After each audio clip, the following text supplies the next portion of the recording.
जब हम सांस लेते हैं तो वायु प्रत्यक्ष रूप से हमें 3-4 स्थानों पर ही महसूस होती है। कंठ, हृदय, फेफड़े और पेट। मस्तिष्क में गई हुई वायु का हमें पता ही नहीं चलता।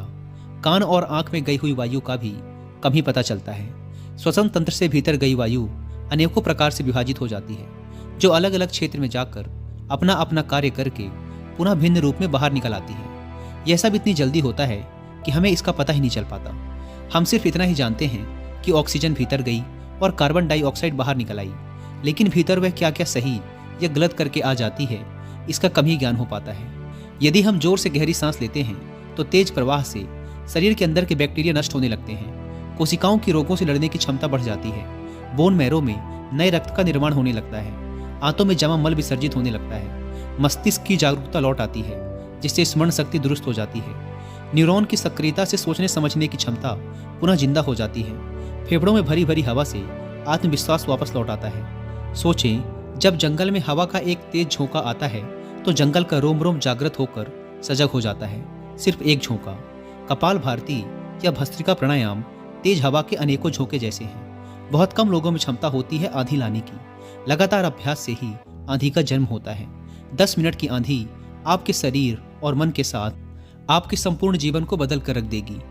आजकल अधिकतर लोगों की सांसें उखड़ती बिखरती रहती हैं, उथल पुथल भरी रहती हैं या फिर तेजी से चलती रहती हैं। उन्हें पता ही नहीं चलता कि कैसे चलती रहती हैं।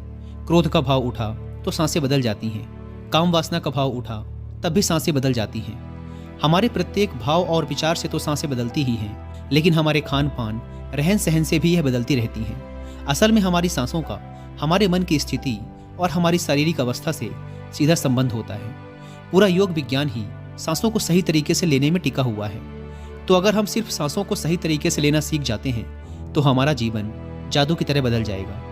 आज की इस प्राचीन यौगिक कहानी के माध्यम से हम सांसों को सही तरीके से लेने का तरीका और सांसों के जादुई रहस्य के बारे में विस्तार से जानेंगे। बहुत समय पहले की बात है, एक ऋषि अपने आश्रम में छात्रों को योग, ध्यान और प्राणायाम की शिक्षाएं दिया करते थे। ऋषि खुद भी एक योगी थे। उन्होंने अपने कई वर्ष हिमालय की गुफाओं में साधना करते हुए बिताए थे, जहां उन्होंने बहुत से सूक्ष्म मानवीय आयामों को गहराई से समझा था। और अब वो अपने इसी अनुभव और ज्ञान को शिष्यों के माध्यम से जन समूह तक पहुंचाना चाहते थे। एक दिन रात्रि भोजन के पश्चात उनके आश्रम का सबसे बुद्धिमान और होनहार छात्र उनके पास आता है। छात्र के चेहरे को देखकर गुरु समझ गए कि उसके मन में कुछ प्रश्न उठ रहे हैं। गुरु के नजदीक आते ही छात्र ने उन्हें प्रणाम किया और कहा, गुरुदेव, मैं आपसे कुछ प्रश्न पूछना चाहता हूँ। गुरु ने मुस्कुराते हुए कहा, मुझे मालूम है, ये तो मैं तुम्हारे चेहरे को देखकर ही समझ गया था। पूछो, क्या प्रश्न है तुम्हारे?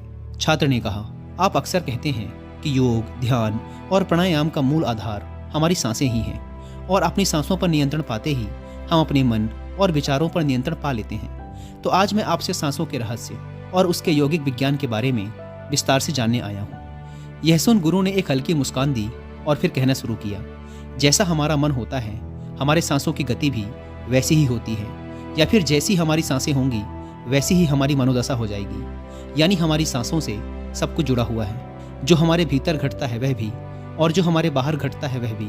हमारे जीवन में घटने वाली हर एक घटना हमारी सांसों से गहरा संबंध रखती है। मतलब कि हम अपनी सांसों की गति पर नियंत्रण करके अपने मन और विचारों पर नियंत्रण कर सकते हैं। अगर तुम किसी सच्चे योगी या साधक को ध्यान से देखो तो तुम्हें उसके चेहरे पर एक गजब का ठहराव दिखेगा।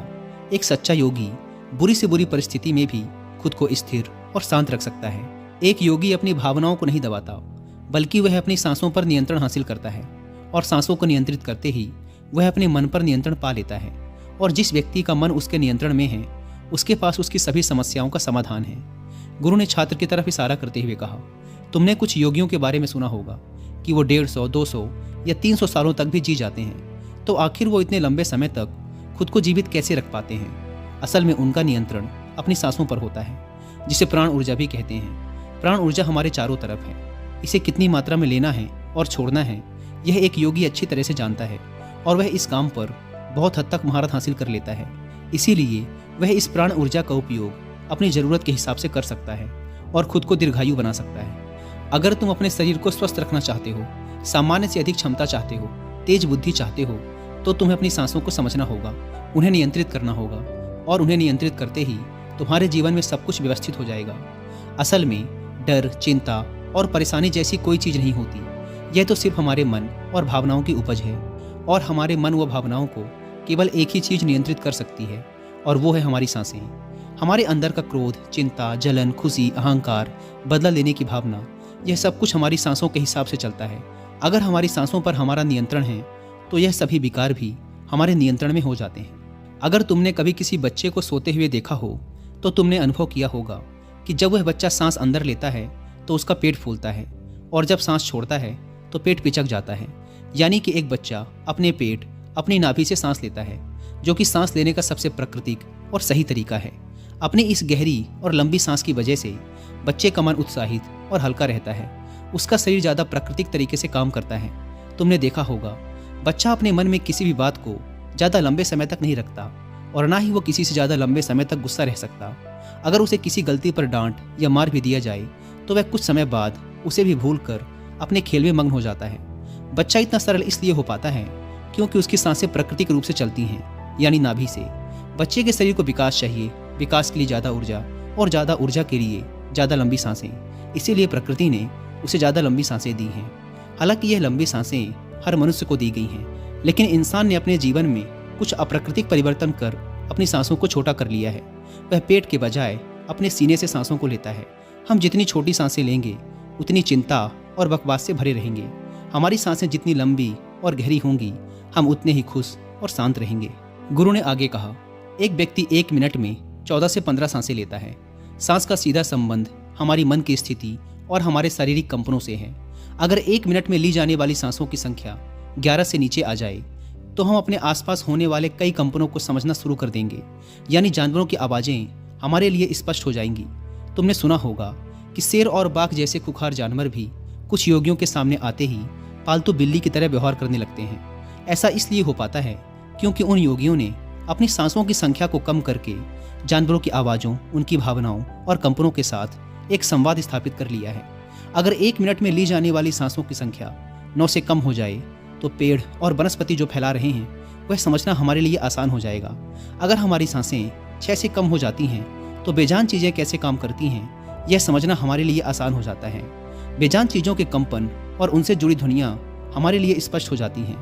दूसरे शब्दों में ब्रह्मांड की प्रकृति समझी जा सकती है, और इसी स्थिति पर पहुंचकर ही बहुत से योगी और ऋषि मुनि ब्रह्मांड के रहस्यों और उनमें घटने वाली घटनाओं की भविष्यवाणी कर देते हैं। हमारा शरीर जितना स्थिर होता चला जाएगा, हम उतनी ही सांसें कम लेंगे।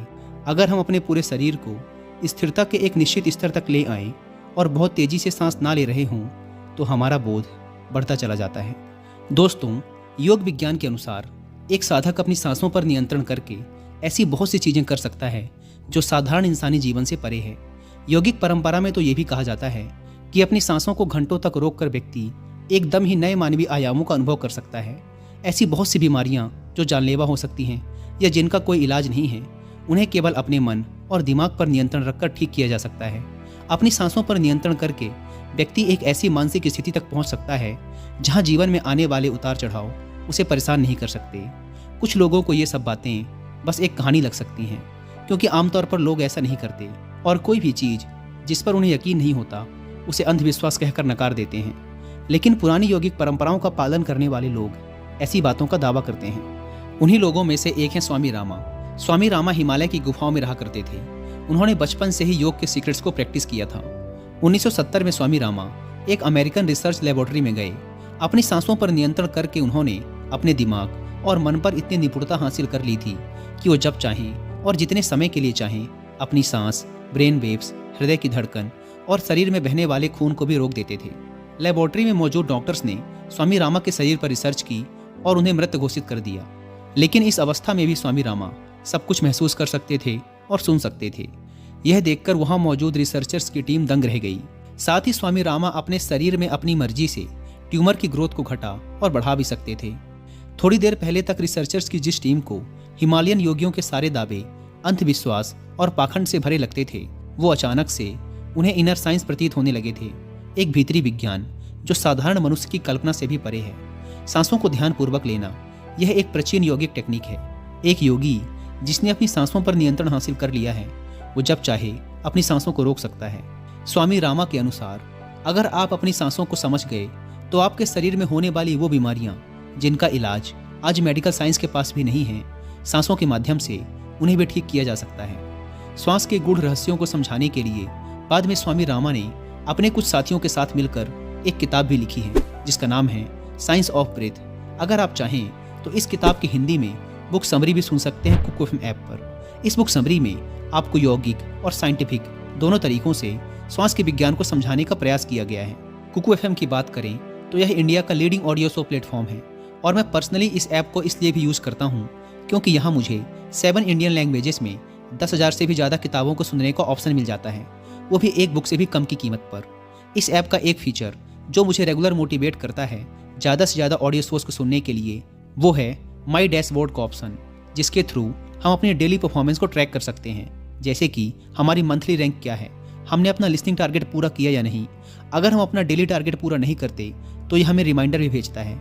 जैसे कि आप देख सकते हैं इसमें बता रहा है कि पेड यूज़र हर रोज़ लगभग 60 मिनट का कंटेंट इसमें सुनते हैं। यहाँ डिटेल के ऑप्शन पर क्लिक करके आप अपनी परफॉर्मेंस को डीपली ट्रैक कर सकते हैं। इस सेट गोल के ऑप्शन पर क्लिक करके आप अपना डेली लिसनिंग गोल भी सेट कर सकते हैं, जैसे मैंने 30 मिनट सेट कर रखा है। दोस्तों, इस नए साल के रेजोल्यूशन में अगर किताबों को अपने जीवन का हिस्सा बनाना आपका एक गोल है तो इसमें कुकू एफएम आपकी डेफिनेटली हेल्प कर सकता है।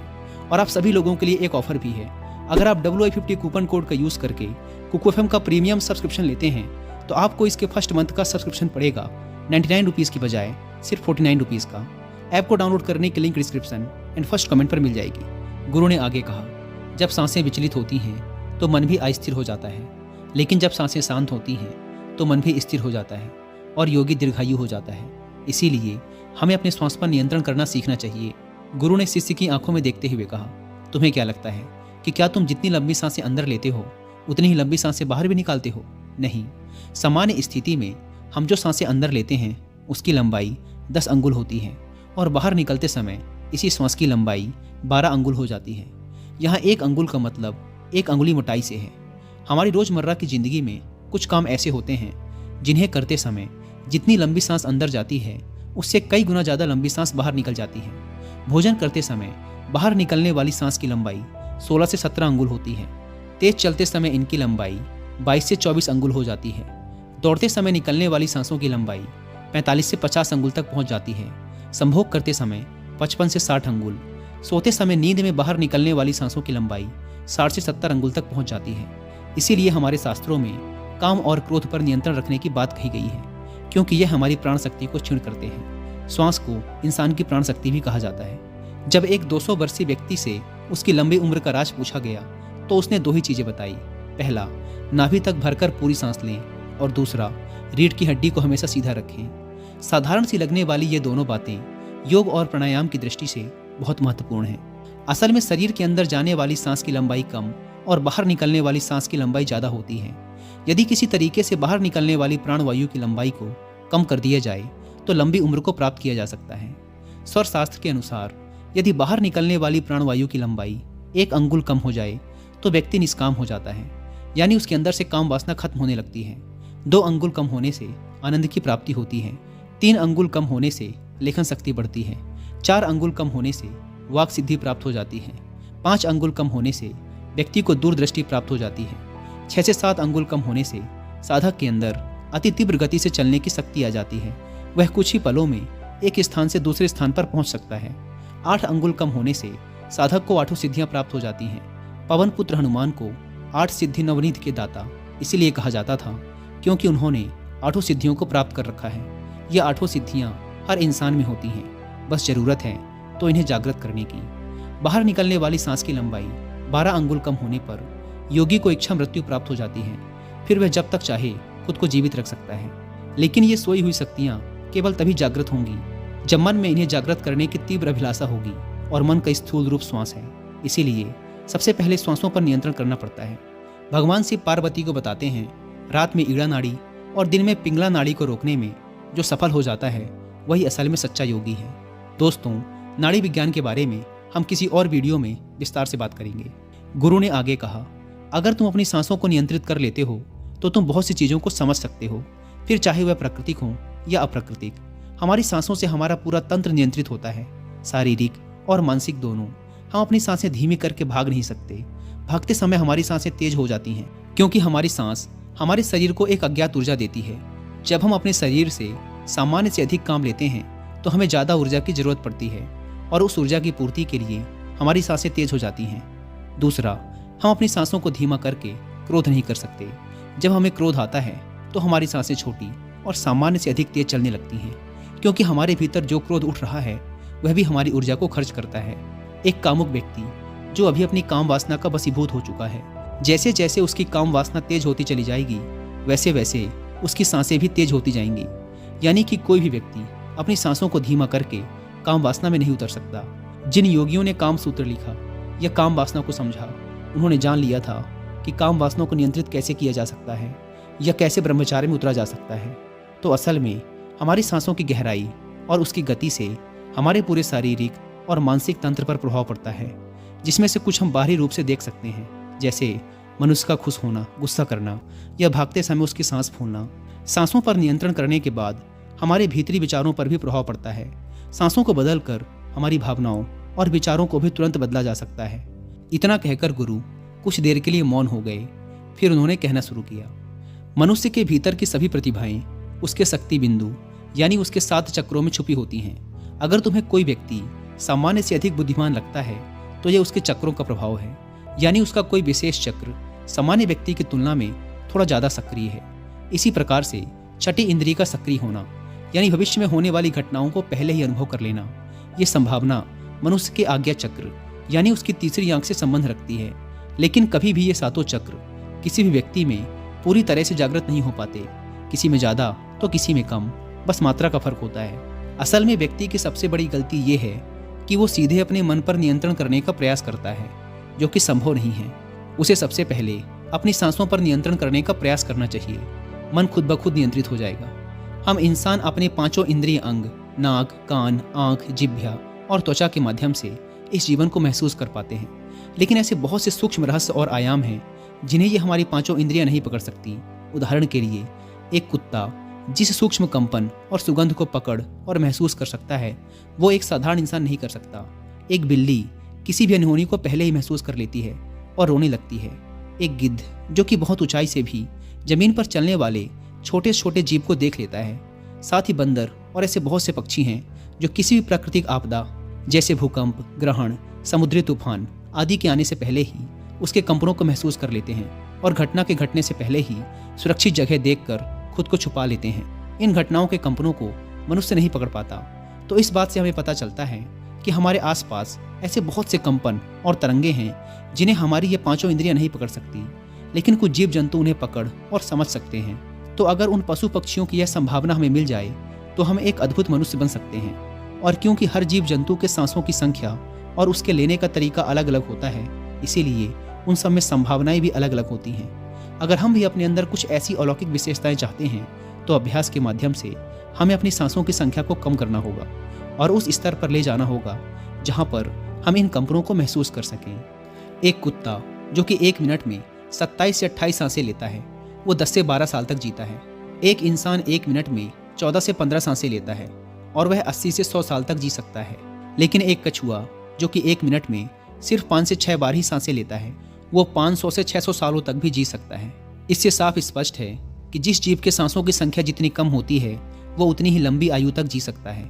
इसी चीज को समझकर हमारे पूर्वजों ने सांसों की संख्या को कम और उसकी गहराई को ज़्यादा करने के विज्ञान पर काम करना शुरू कर दिया था, क्योंकि वो समझ गए थे कि इंसान को जीने के लिए साल या महीने नहीं बल्कि एक निश्चित संख्या में सांसें मिलती हैं और सांसों के लेने की गति को कम करके उम्र को लंबा किया जा सकता है।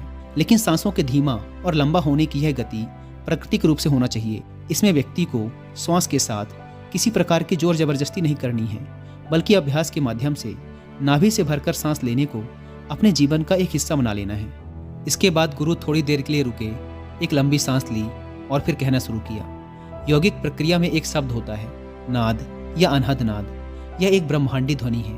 यह ध्वनि किसी साधारण मनुष्य को सुनाई नहीं दे सकती, क्योंकि यह वह ध्वनि नहीं है जो किसी टकराव से पैदा होती है। ध्वनि का सीधा सा विज्ञान है, जहाँ टकराव या घर्षण होगा वहीं कंपन होगा, और जहाँ कंपन होगा वहीं ध्वनि उत्पन्न होगी। और टकराव से पैदा हुई इस ध्वनि को हमारी इंद्री यानी हमारे कान सुन सकते हैं, परंतु हमारे शरीर के भीतर कुछ सूक्ष्म इंद्रियां भी निवास करती हैं जो अक्सर निष्क्रिय और शांत रहना पसंद करती हैं। लेकिन अगर हम इन इंद्रियों को सक्रिय कर लेते हैं तो वो नाद की ध्वनि को सुन सकती हैं। नाद एक ऐसी ब्रह्मांडीय ध्वनि है जो किसी घर्षण या टकराव से पैदा नहीं होती। ये ध्वनि बाहर भी है और हमारे भीतर भी। लेकिन जो व्यक्ति मानसिक अवस्था के उस स्तर तक नहीं पहुंचा, उसके लिए ये ध्वनि केवल एक कल्पना मात्र हो सकती है। लेकिन अगर तुम चाहो तो सही अभ्यास के माध्यम से इसे सुन सकते हो। शिष्य ने कहा, लेकिन गुरुदेव, वो अभ्यास क्या है? गुरु ने कहा, सबसे पहले तो तुम्हें रोज कुछ समय एकांत में बैठकर अपनी सांसों पर ध्यान देना है। देखो कि तुम्हारी सांसें सीने से आ रही हैं या पेट से। अगर सांस सीने से आ रही है तो सांस को पेट से लेने का प्रयास करो। यानी जब तुम सांस अंदर लो तो पेट फूले और जब छोड़ो तो पेट पचके। धीरे धीरे समय के साथ तुम्हारे सांस का केंद्र तुम्हारी नाभि से होता हुआ उसके नीचे चला जाएगा। यानी अब तुम्हारी सांसें तुम्हारे नाभि के नीचे से आ रही होंगी। लेकिन जिस दिन तुम्हारी सांसें प्राकृतिक रूप से बिना ध्यान दिए और बिना तुम्हारे प्रयास के रातों दिन तुम्हारी नाभि के नीचे से चलने लगेंगी, उसी पल से तुम नाद की ध्वनि को सुनने में सक्षम हो जाओगे। लेकिन याद रहे, इस स्थिति को प्राप्त करना इतना भी आसान नहीं है। इसके लिए बहुत ही दृढ़ निश्चय और अभ्यास की जरूरत पड़ती है। दोस्तों, चिंता, डर, तनाव व अपनी आदत के कारण जब हम हल्की और छोटी सांसें लेते हैं तो हवा केवल हमारे ऊपरी फेफड़ों तक ही सीमित रह जाती है, जिससे हमारे शरीर तक कम ऑक्सीजन पहुंचती है और कार्बन डाइऑक्साइड इकट्ठा होना शुरू हो जाती है। शरीर का माध्यम अम्लीय हो जाता है, जिससे हमारी रोग प्रतिरोधक क्षमता कम हो जाती है। हमारी नज़र कमज़ोर पड़ने लगती है, हमारी बौद्धिक और शारीरिक क्षमताएं भी कमज़ोर पड़ने लगती हैं और हमारा शरीर धीरे धीरे बीमारी की गिरफ्त में जाने लगता है। लेकिन जब हम गहरी और लंबी सांसें लेने का अभ्यास करते हैं तो इससे हमारे फेफड़े के निचले हिस्से पर भी ज़्यादा हवा पहुँचती है और न केवल हमारे शरीर को ज़्यादा ऑक्सीजन मिलती है, बल्कि हमारे निचले फेफड़े में जमा गंदगी भी बाहर निकलने लगती है। हमारे शरीर में कुछ ऐसी गंदगी जमा हो जाती है जिसे मल मूत्र या पानी के माध्यम से नहीं, सिर्फ हवा के द्वारा ही शरीर से बाहर निकाला जा सकता है। साथ ही गहरी सांस लेने से हमारा डर, चिंता और मानसिक तनाव भी कम हो जाता है और हम खुश रहने लगते हैं। गहरी सांस लेने के इतने सारे मानसिक और शारीरिक फायदे हैं कि अगर उन पर बोलना शुरू कर दें तो यह वीडियो और भी लंबी हो जाएगी। इसीलिए इस बारे में किसी और वीडियो में बात करेंगे और इस वीडियो को यहीं खत्म करते हैं। मुझे उम्मीद है कि आपको इस वीडियो से बहुत कुछ सीखने को मिला होगा। और जाने से पहले एक बार